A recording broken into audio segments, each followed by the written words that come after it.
welcome back to my channel, and if you're new, welcome to my channel. My name is Melanie. Today I wanted to do a little bit of a hacks video, so I came up with I didn't come up immediately, but I put together a few hacks for you guys, so I hope you guys enjoy. Okay, so here we have one of those toy Easter eggs, in case you still have one from Easter, and if you don't, they're very affordable. You can go to Family Dollar or something and get a few of them for $1. So what you can do is that you can put your beauty blender inside of them, and then it's all nice, protected, safe. Just remember your beauty blender is in there and to not throw the Easter egg away since it's no longer Easter. And this will keep your beauty blender nice and safe. So for our next hack is if you've ever dropped any sort of product. So in this case I dropped my bronzer, and oh man does that look bad. So what we're going to do is that we're going to open it up, and before I start, fair warning, my bronzer kind of looks like poop in the end. So if you're not sure, then just fast forward to the next hack. So anyways, we just put a little bit of water in it, and then we start crumbling and crumbling, and you're supposed to put a little bit of alcohol inside of it, so it will be able to fully dissolve and get smooth and creamy. But since I don't have alcohol in my house currently, what I used was perfume by Victoria's Secret. You could use any perfume you want, and the reason I'm using perfume is because the number one ingredient in perfume is alcohol. So I made that work, and my new contour is also going to smell nice and fruity. Okay, so now that our smushed up bronzer has finally turned creamy, what we're going to do is we're going to put it on the correct side of the lid, and then we're just going to pat it together to make it all level. Now the clear side is still going to remain dirty, but we can always clean that up. Just do it after, because I feel like if you do it before, then the bronzer is just going to go everywhere. Alrighty, now we're all set. Now all we have to do is just close it, and then boom, we're ready to... Are your eyelids naked and you don't have enough time? Hey, where's my watch? Oh yeah, I forgot it. Anyways, don't worry, all you need is a palette with some neutral brown colors right there. Fancy, fancy. And come on, Melanie, hurry up. And what you're going to do is you're going to take any blending brush that you can and just blend that. It's getting hot, sorry. Blend that all over your eyes to get a nice definition in your eyeballs. My hair is always messing up something for me. But anyways, just keep blending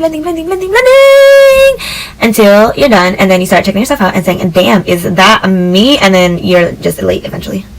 Melanie, go to your dinner reservations already. Alrighty, so for this next hack, we're going to be using a substitution for eyebrow gel. So we're going to be using mascara, and be really careful with this because, since the mascara is black, it's going to be more defined. So just go in with a light hand and start putting your eyebrows where you would like to shape them. Oh wow, we need to trim those.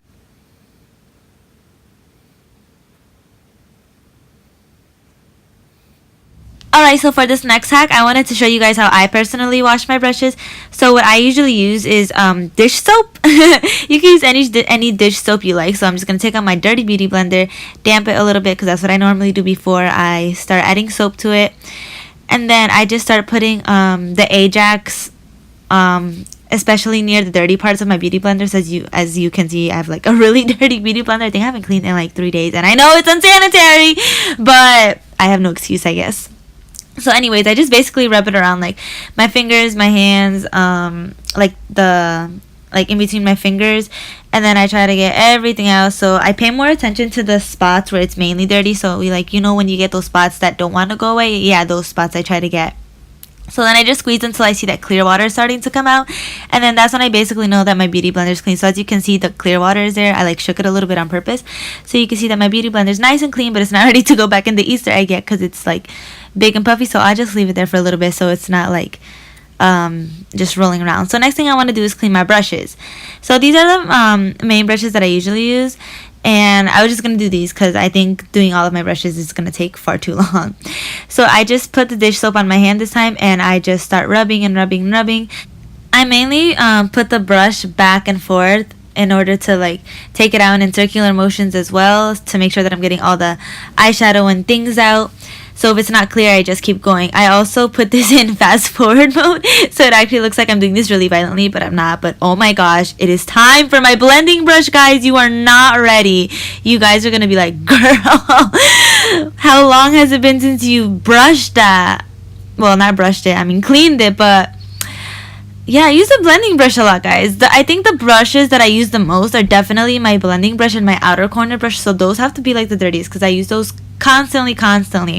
I feel like I need to buy more blending brushes and more outer corner brushes just so I can work with it, because I just used those like far too much for me not to do it. Oh, and since my blending brush had so much product in it, I was actually just washing my hands to make sure that they're clean. But also something else you can do besides dish soap is you could also use regular sanitary soap, so like antibacterial soap or whatever suits your fancy. And you can also use those to brush your I keep saying brush your brushes, sorry, to clean your brushes. See, that worked really well. And now I think this one is my outer corner brush. Yep, those aren't shadows, guys. That's my eyeshadow. That's like, this is the brush I use for like my definition and things like that. So I'm so happy I'm cleaning my brushes now. So guys, besides cleaning your brushes, I also recommend that you guys clean your wherever you keep your brushes as well, because your clean brushes are gonna go back in the same place that's dirty. So I also clean like the little egg where I keep my beauty blender, and I just cleaned that before camera. But right here I'm also cleaning where I keep my eyeshadow brushes, because I'm gonna be putting my eyeshadow back there. And if you were able to see, because I have bad lighting and my thing is also black, it was also filled with a whole bunch of eyeshadows because I just kept putting my brushes back in there, so the eyeshadow fallout stayed. And one more trick for your eyeshadow brushes is to keep them like this flat, because if you were to lay them straight up like this, then the glue actually the water will fall down and then your eyeshadow brush will start to fall apart. So it's better to have them lay flat. And there you have it. That was it. Alrighty guys, so I hope you enjoyed the video a lot. I'm sorry for the really bad audio. Like, I tried like over recording some, and then I tried recording them as I was like putting up the video, but then audio was everywhere, so I really apologize for that. But in the end, I hope you guys really enjoyed this video. I'll see you on the next one. This is like my stubborn side of the face, I guess. This is like my prettier side, so this is my good side, where my tragus is, which is why I purposely put my tragus here, because I knew this was my good side. Where's that one piece? Oh, it's in front, of course. Channel. So today I wanted to do, sorry, I was on my tippy toes.